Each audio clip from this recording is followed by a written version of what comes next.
Betrayal is an unforgivable act, one that is difficult to fathom. It baffles me to think how someone's conscience could allow them to commit such treacherous deeds. This is exactly what transpired in my own life. My wife betrayed me in the most heartless manner, and I cannot find it in myself to forgive her.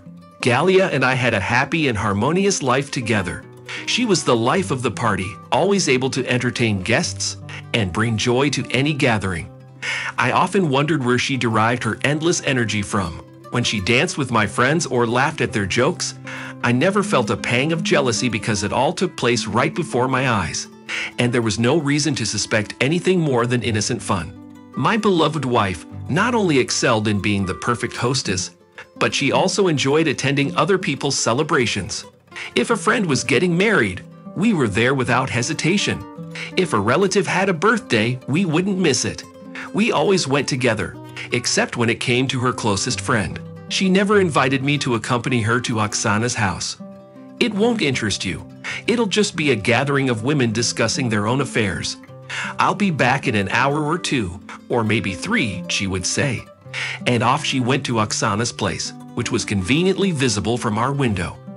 I didn't mind, thinking that she was simply seeking some respite from the monotony of household chores. I understood her need for a change of scenery, a chance to show off a new dress, and engage in female conversation.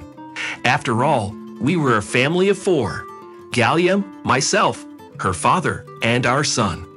I used to reside on their property, and suspicions were raised within me by a friendly young neighbor who would take walks with her baby in our neighborhood every day. She approached me one day and said, "I don't mean to start any trouble or accuse your wife prematurely, but I've noticed some peculiar behavior. She goes into the house across the street, exits through the back entrance, and there's always a car waiting for her. They leave for a couple of hours, return, and then she walks home in the opposite direction. I see this happen quite frequently during my daily walks."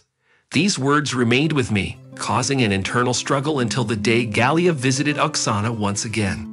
Seizing the opportunity, I waited patiently for half an hour after my wife walked into the entryway and made her way to Oksana's house. When I rang Oksana's doorbell and inquired about my wife, she replied with genuine surprise, "Oh, it's been over a year since I last saw her. The only time we met recently was when you both came together. I don't have her now." With this newfound information, I positioned myself on the opposite side of the driveway and continued to wait for another 2 hours. Finally, a car pulled up, and to my dismay, my wife emerged from it alongside a family friend who would occasionally visit us during holidays. Their plan was executed flawlessly, as the house's design obscured my view of both them exiting through the back and the car's arrival. Witnessing the scene in silence, my wife froze in shock upon spotting me. She lowered her head, swiftly past me, and ran home. I had no time to confront her lover, who let out a startled gasp and hastily drove away. Once I returned to the apartment, I immediately informed Galia about what I had discovered. To say that this man, her lover, surprised me with his actions would be an understatement. Consumed by anger and frustration, I promptly packed my belongings and threw them onto the street from our 9th floor window. I clenched my fists and stared at her so intensely that she hurriedly fled the apartment. I later heard that she spent the entire night sitting on a bench near the discarded pile of my belongings. None of our neighbors would extend an invitation for her to spend the night. Subsequently, Galia sought refuge with her aunt, and rumors circulated that she eventually found work in Turkey following the events that transpired.